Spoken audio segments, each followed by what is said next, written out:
When Damian took on the might of a powerful government agency, he knew he was locked in a David and Goliath battle. He didn't expect his victory to come at such a massive cost.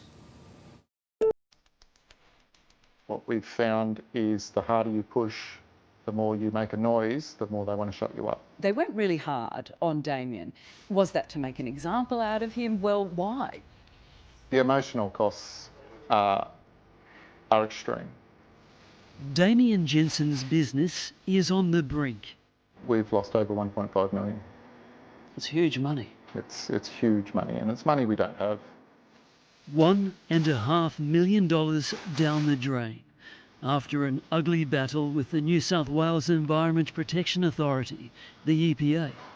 Damian's desperate to reopen his green waste recycling business that he's run for 2 decades. How do you feel you've been treated here? Completely unfairly is probably the easiest way to put it. It's unjust for a system that's meant to protect the environment to take on the little guy and punish the little guy and close the little guy down. This Damian versus Goliath battle erupted last year. Anything you say or do will be recorded. EPA officers had raided his business south of Newcastle for multiple licence breaches. Unacceptable levels of ammonia were found in Damian's dam. He argued the contamination was a result of historic operations.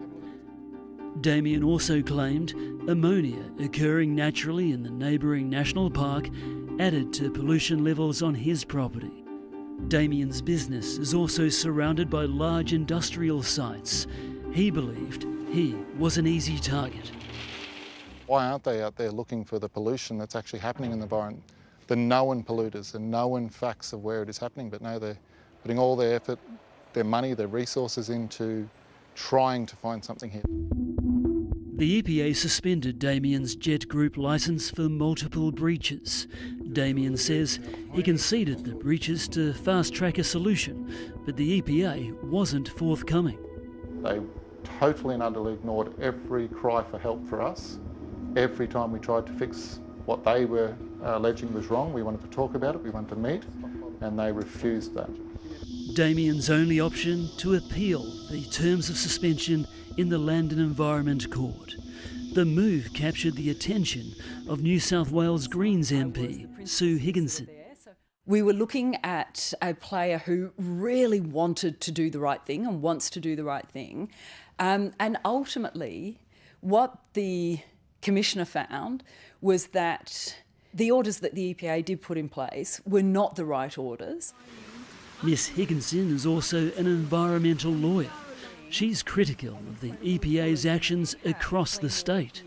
I hear from communities from all over New South Wales that are telling me they are losing faith and trust in the EPA at rapid rates.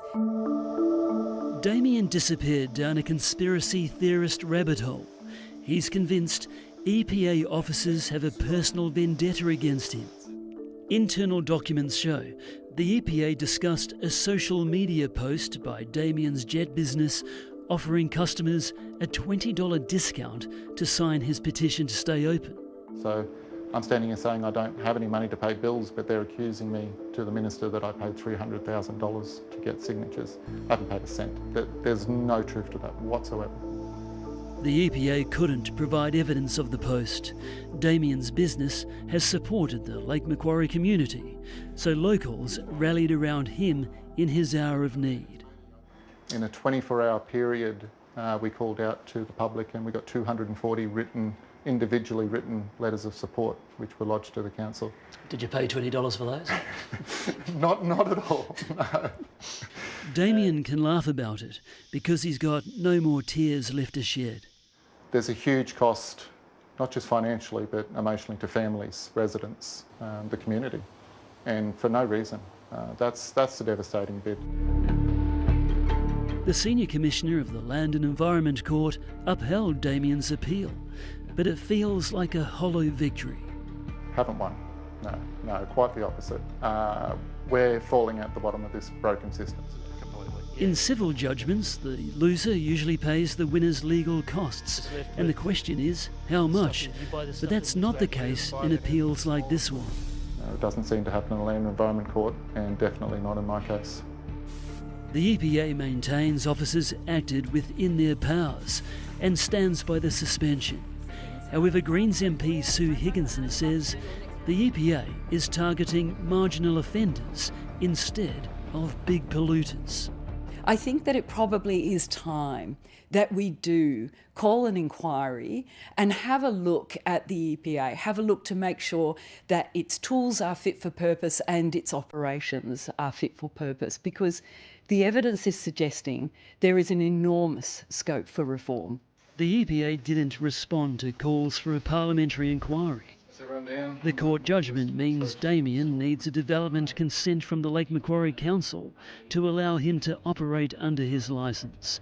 That has to happen by the end of January. But Damian says it's too little too late because this family business doesn't have the cash flow to stay open. I just love the EPA officers all the way through to the CEO to know the impact their actions have on people. And to add insult to injury, the EPA's now told Damian it will conduct an internal review of some of the issues raised.